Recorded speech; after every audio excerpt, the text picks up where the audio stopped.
Jadi teman-teman, di sini kami dari kelompok 1 dalam proyek Bachelor ini kami mengangkat tema penerapan teknologi rekomendasi pada tanaman jagung dalam meningkatkan ketahanan pangan. Anggota kami di sini yang berisi Nadine Tovana, Muhammad Emir, Betra Khaira, Ahyu, Salma Alia, Ardia, Khaira, Nabil, Lutfi, Naswa, Rameza, dan Abdel. Outline yang kami bahas pada kesempatan kali ini yaitu adalah pendahuluan, tujuan, metodologi, pembahasan, pemecahan masalah, kesimpulan dan cara, penutup, lalu yang terakhir ada daftar pustaka.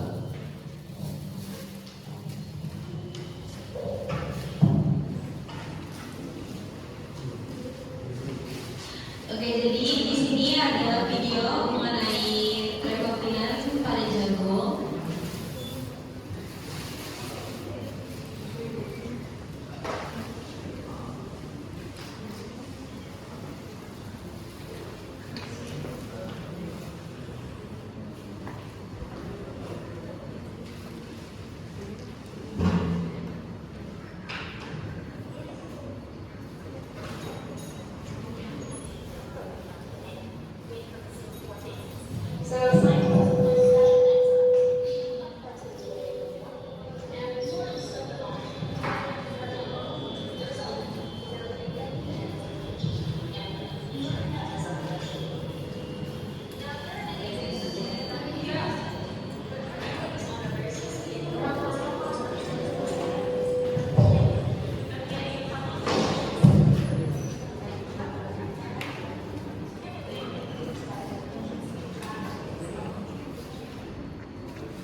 Itu tadi sedikit video mengenai rekomendasi pada jagung getek. Nah, selanjutnya ada pendahuluan. Jadi ketahanan pangan di Indonesia ini mulai terancam karena pertumbuhan penduduk yang semakin banyak, perubahan iklim, penurunan kualitas tanah, dan alih-fungsi lahan yang meningkatkan ketergantungan impor. Nah, pertanian konvensional atau tradisional ini dianggap kurang efektif, sehingga tanaman transgenik itu bisa menjadi salah satu solusinya. Nah, tanaman transgenik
kajian untuk meneliti produksi dan ketahanan. Yang ketiga, ketahanan pangan, meningkatkan hasil panen, ketahanan biotik atau abiotik. Yang keempat, pencegahan penyakit, ketahanan terhadap mustaqim nasib MDMP.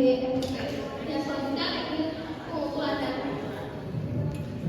Selanjutnya ada teknik pengumpulan data, yaitu melakukan pengumpulan data yang kami lakukan, yaitu yang pertama mengidentifikasi artikel yang relevan, terus penelusuran dan pembacaan mendalam, yaitu pengumpulan data yang dilakukan dengan teknik pencarian informasi yang bersumber dari Google Scholar, ResearchGate, Sinta, Science Direct, Google Playbook, dan sumber lainnya.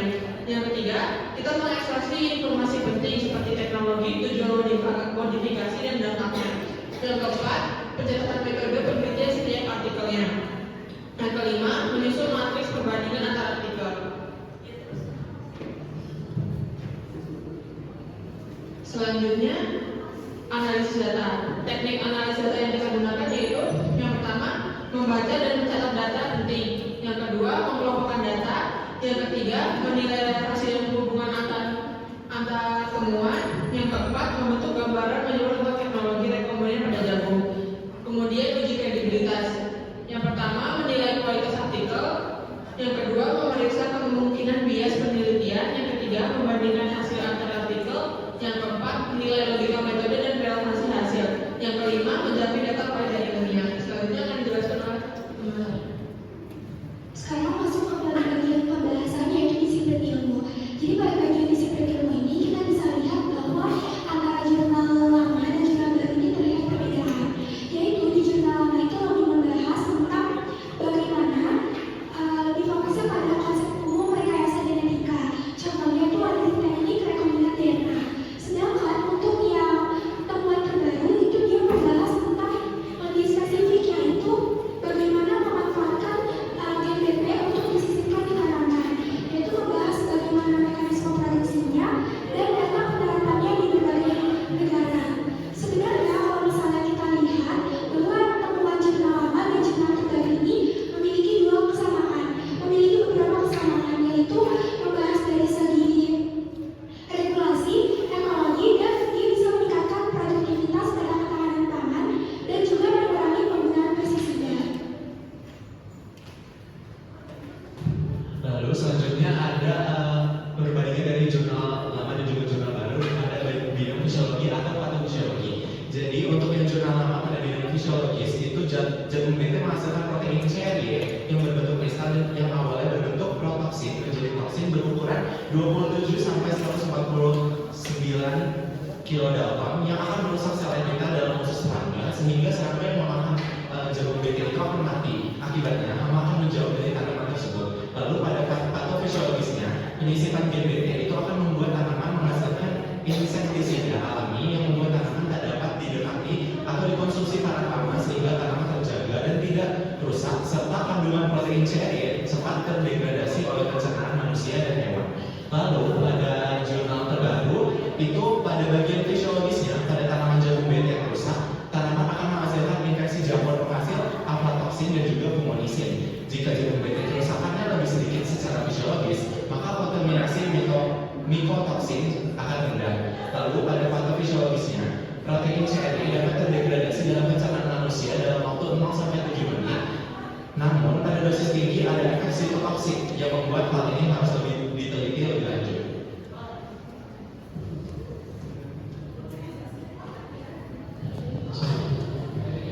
Jadi selanjutnya saya akan membahas tentang penyebab terjadi kontaminasi mikotoksin pada jagung berdasarkan jurnal lama yaitu pada tahun 2010 dan juga jurnal barunya tahun 2025. Kontaminasi aflatoksin itu disebabkan oleh infeksi jamur Aspergillus flavus dan juga jamur Aspergillus parasiticus. Jamur ini masuk terutama melalui luka pada tongkol atau biji jagung yang mana disebabkan oleh serangan dari hama yaitu serangga. Aflatoksin ini sangat berbahaya karena merupakan karsinogen hati golongan 1 menurut IARC. Selain itu, jagung juga rentan terhadap fumonisin dari jamur Fusarium spp yang mana masuk melalui mekanisme yang sama yaitu luka akibat hama tadi yaitu serangga. Jadi semakin parah kerusakan tokol atau biji jagung, maka semakin besar juga risiko kontaminasi mikotoksinnya. Berdasarkan data terbaru tahun 2025, penggunaan jagung BT atau Bacillus thuringiensis terbukti efektif mengurangi serangan dari hama tadi, yaitu serangga. Akibatnya, risiko kontaminasi aflatoksin dan fumonisin ini dapat jauh lebih rendah. Kesimpulannya adalah kita dapat menyimpulkan bahwa serangan hama adalah faktor utama penyebab infeksi jamur penghasil mikotoksin, dan teknologi jagung Bacillus thuringiensis ini menjadi solusi penting untuk meningkatkan keamanan jagung dari kontaminasi mikotoksin. Baik, selanjutnya saya akan menjelaskan prinsip terapi dari jurnal terbaru dan yang lama dan yang terbaru. Untuk jurnal yang lama itu ada 4 prinsip terapi. Yang pertama ada terapi genetik preventif, di mana itu terapi bersifat pencegahan karena tanaman sudah siap menghadapi ancaman tanpa perlakuan tambahan. Nah, tanaman ini dimodifikasi dengan gen dari organisme lain agar tahan hama, kekeringan, herbisida dan stres lingkungan. Lalu yang kedua ada terapi lingkungan. PRD atau penanaman hasil rekayasa genetik itu mengurangi penggunaan pestisida atau herbisida sehingga mengurangi pencemaran tanah, air, dan menjaga keanekaragaman hayati. Nah, yang ketiga itu ada terapi penguatan ketahanan pangan nasional, di mana rekayasa genetik ini dia meningkatkan ketahanan tanaman terhadap hama dan cuaca ekstrim, menaikkan produktivitas dan membantu menjaga stabilitas pangan jangka panjang. Lalu yang keempat ada terapi berdasarkan regulasi keamanan hayati, di mana pelepasan PRG harus melewati penilaian keamanan pangan, pakan, dan lingkungan sesuai protokol internasional agar manfaatnya lebih besar daripada resikonya. Lalu pada jurnal yang terbaru itu pada tanaman BT, terapi difokuskan pada pengendalian hama melalui rekayasa genetik. Tanaman menghasilkan toksin krai yang membunuh hama tanpa pestisida kimia. Stake base itu memperluas kemampuan tanaman menghadapi berbagai jenis hama dan mencegah resistensi. Mekanisme ini bekerja sebagai pengendalian hati internal karena toksin sudah ada di jaringan tanaman. Nah, teknologi BT juga membantu mengurangi resiko infeksi jamur yang menghasilkan racun seperti aflatoksin. Secara keseluruhan, teknologi ini dinilai aman dan preventif meski tetap perlu pemantauan jangka panjang. Dah. Lalu selanjutnya ada penata laksanaan atau terapi farmakologi dan non-farmakologi. Dalam jurnal terbaru 2025, tanaman PT dijelaskan sebagai bentuk terapi farmakologi karena mengandung toksin krai yang didapat dari dalam tanaman yang berfungsi sebagai terapi biologis pada dirinya sendiri. Sedangkan pada jurnal lama hanya menetapkan PT sebagai tanaman tahan hama tanpa melihat mekanisme biologisnya. Bisa next. Di jurnal terbaru juga menyoroti pentingnya pemilihan varietas berdasarkan jenis toksin krai yang digunakan serta penggunaan stake genes untuk memperpanjang efektivitas, yang mana di jurnal lama umumnya hanya fokus pada satu gen saja. Bisa next. Dari sisi non-farmakologi, jurnal terbaru menempatkan BT dalam sistem IPM yang menekankan pengurangan pestisida, juga menggunakan refugia yang kini wajib karena resistensi sudah muncul di beberapa hama, serta penurunan risiko mikotoksin akibat berkurangnya kerusakan tanaman, yang mana di jurnal lama ini tidak menyoroti aspek resistensi dan mikotoksin secara mendalam. Lalu di jurnal terbaru juga menambahkan pentingnya edukasi dan penerimaan masyarakat agar penggunaan BT ini bisa menjadi lebih aman dan berkelanjutan, yang mana aspek ini tidak dijelaskan secara detail dalam jurnal lama dari sisi non-farmakologinya.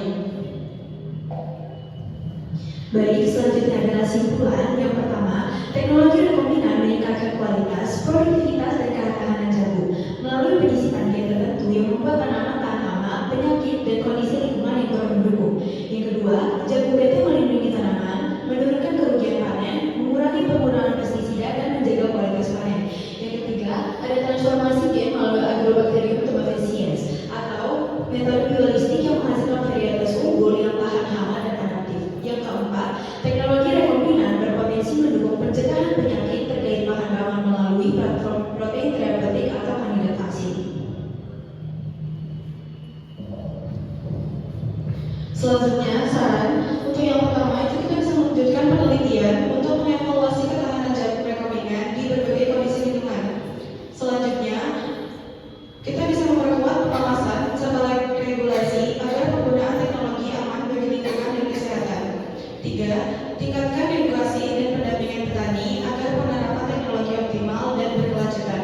Dan yang terakhir, kita bisa memperkuat kolaborasi peneliti, pemerintah, industri, dan petani untuk inovasi dan akses teknologi.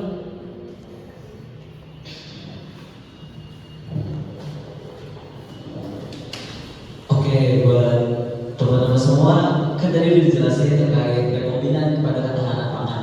Buat teman-teman semua, ada yang pengen nanya kan?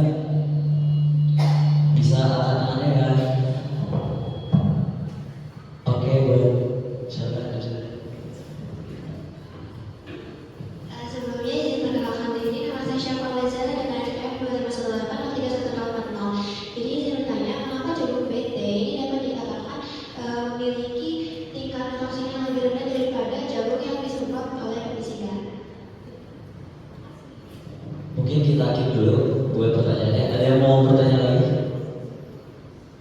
Oke, buat kalian dipersilakan. Izin bertanya ini nama saya Muhammad Abdullah dan 2021-031044. Izin bertanya, mengapa sistem refugia dan penggunaan steril langkah penting dalam mencegah resistensi hama pada tanaman jagung BT? Oke, mungkin kita bakal buka satu pertanyaan lagi. Buat yang pengen bertanya bisa mengangkat tangannya. Oke, buat Aski dipersilakan.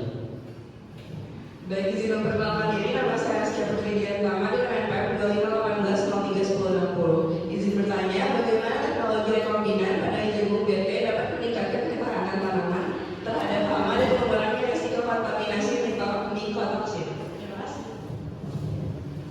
Oke, Aski, sama-sama. Buat teman-teman nomor 1, siapa yang ingin berkenan menjawab? Oke, buat Nabil dipersilakan.